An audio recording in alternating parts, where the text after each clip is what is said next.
The week since USA's has been pretty relaxed. My coach and I wanted to do a little reset just to get rid of all the micro injuries for good and also get me ready for a great training block leading into what will hopefully be a really long racing season.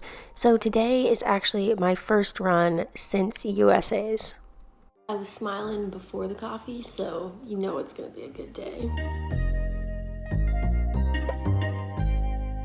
It is 6 days after my last race, and it's been a good week, and there are a lot of exciting developments. In the last video, I didn't have that much time to truly reflect on that race and the whole training block because I did document every part of it. So I thought that it would be interesting to do a day in the life, talk about what's coming next, my exciting developments with training and my next races, and then also talk about what I think went well in the last block, what went badly, what I'm gonna do different. I guess this is kind of the start of a new block. The last one I called the build. I'm not sure what I'm gonna call this yet, so comment with your best ideas. I can't stop smiling. I'm so stoked for this next block. I'm getting ready for Worlds.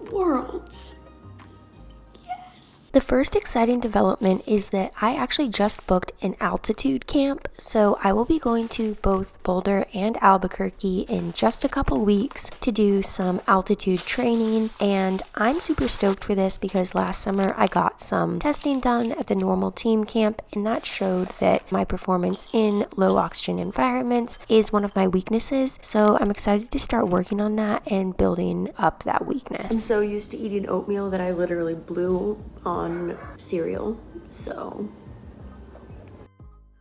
My other exciting development was kind of implied in the last video, but since I placed in the top 6, I made Team USA and I will be going to Belgrade, Serbia to compete in the World Cross Country Championships on March 30th. So that is my next really big race that's a target for this training block, but I also will be racing before then. So I did my whole activation routine and then I was about to run outside to meet Will because we were going to run together, and I got a reminder that I had a meeting. So I just did a meeting and now I have to redo all my activation and then I'm gonna run.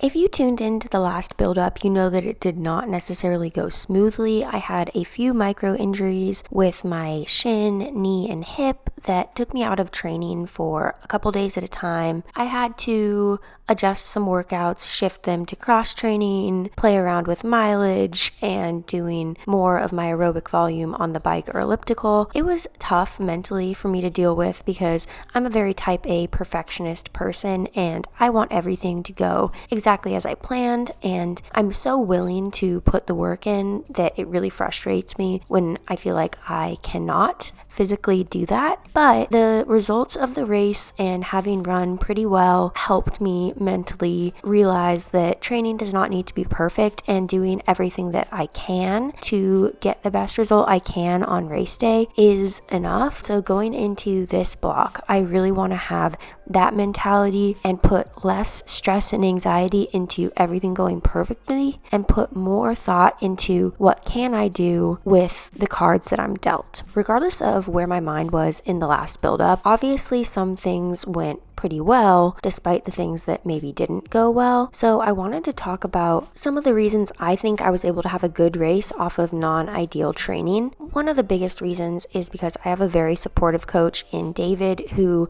believed in me and gave me confidence in myself when I had none. The other factors I would say are I kept very consistent volume. Even when that volume had to be shifted to cross training, it was consistently high through the whole block. And I also did a lot of hard stride, 20 to 30 second strides, both on flat and on hills, 2 to 4 times a week. And I think that that really helped me when I did have a low volume of running to keep my neuromuscular efficiency high and get the most out of the running volume I did do. Back to new developments, Spencer recently got me into the Bring Sally Up push-up challenge, which is 3.5 minutes of push-ups to the beat of this song.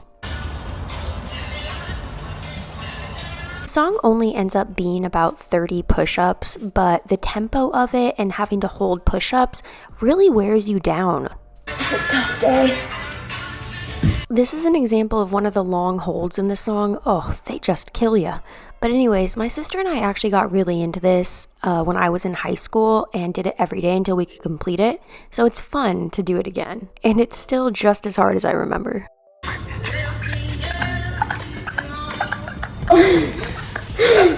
That was such a hard one.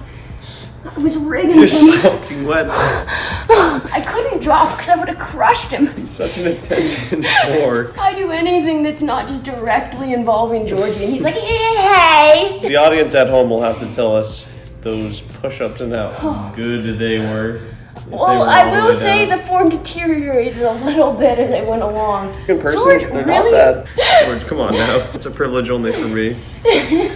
After that vigorous bout of push-ups, I mixed up some LMNT because today, like pretty much every other day, I am hydrating with LMNT. LMNT is a tasty electrolyte beverage with a scientifically based formulation of electrolytes with 1,000 milligrams of sodium, 200 milligrams of potassium, and 60 milligrams of magnesium. Even when it's cold out, you still need to hydrate, and that's something that I have to constantly remind myself, which is why it's so convenient that LMNT actually tastes good and makes me want to drink it.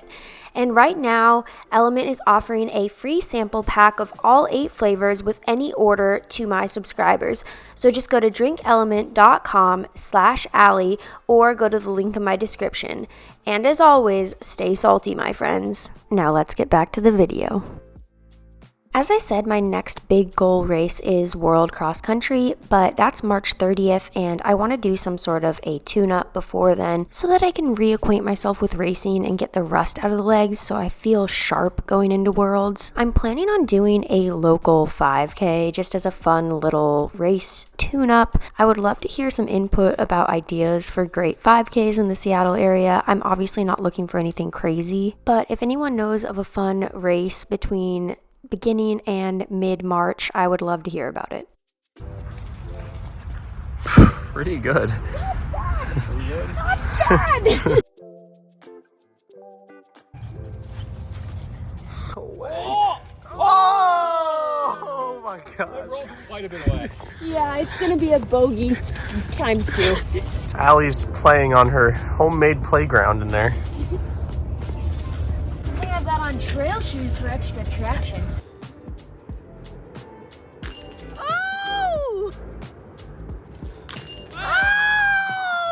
Once we were back, I made a quick snack and then I got going on my double for the day, which was a 45 to 60 minute bike. As I said, my consistent cross training volume has been one of the positives, and so I'm definitely keeping that going through this whole block. Even though I don't always love the bike or the elliptical, I know that they both offer me something very valuable, which is aerobic stimulus. So I'm going to keep doing them and try to embrace them as much as I possibly can. Today's bike was a success, and by that I mean I was able to keep my heart rate pretty high without it being some crazy sort of effort. And afterwards we ordered some food and then we played this escape room game with Will and Wade, which was very difficult, but it was a good day. And that's all for now, folks.